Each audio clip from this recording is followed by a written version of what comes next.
कृष्ण नाम का आसरा, कृष्ण नाम का ध्यान। 27वां अध्याय अब लिखने लगा महान। जय श्री कृष्ण भक्तों, आज हम इस वीडियो के माध्यम से कार्तिक महात्म्य के 27वें अध्याय का श्रवण करेंगे। तो चलिए सुनते हैं। गरुड़ ने कहा, विष्णुदास एक दिन भोजन तैयार करके भक्ति में तल्लीन था कि उसका कोई भोजन चुरा कर ले गया, लेकिन सायकाल की आराधना हो सके और व्रत भंग न हो, इसलिए उसने उस दिन दोबारा भोजन तैयार नहीं किया। श्री नारद जी ने कहा, हे राजन, इस तरह लगातार 7 दिन तक कोई दूसरा भोजन चुराता रहा।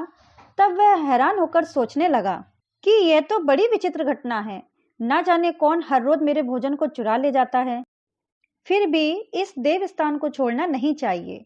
अगर मैं भोजन बनाकर खा लेता हूँ तो देर हो जाएगी और पूजा छूट जाएगी, अतः मुझे भोजन बनाकर तुरंत खाना नहीं चाहिए। बिना भगवान को भोग लगाने के वैष्णवों को भोजन नहीं करना चाहिए।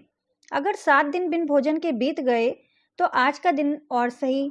आज मैं भली भांति भोजन की रक्षा करूंगा और देखूंगा कि हर रोज इसे कौन चुरा कर ले जाता है।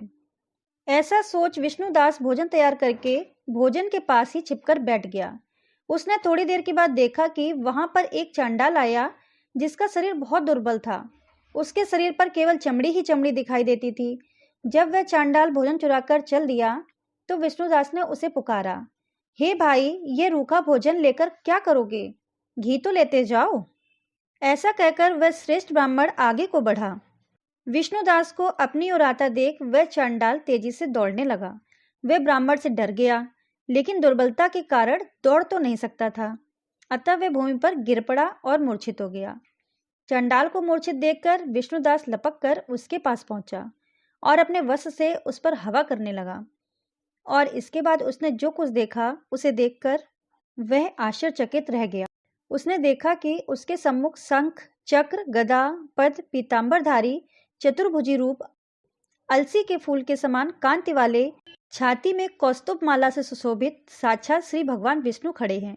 भगवान का दर्शन करके सात्विक भाव से मुक्त वह श्रेष्ठ ब्राह्मण उनकी स्तुति तथा प्रणाम कुछ न कर सका।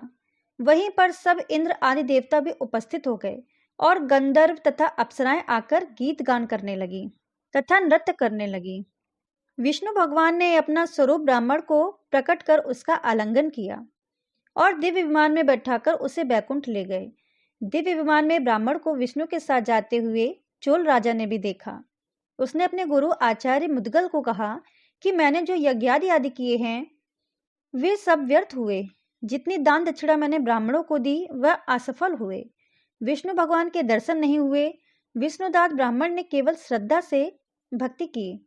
उसके प्रभाव से विष्णु भगवान ने आकर उसको दर्शन दिए। इसलिए भक्ति ही सर्वोपरि है। मुझे भगवान के दर्शन के लिए राजकाज त्याग कर भक्ति करनी चाहिए।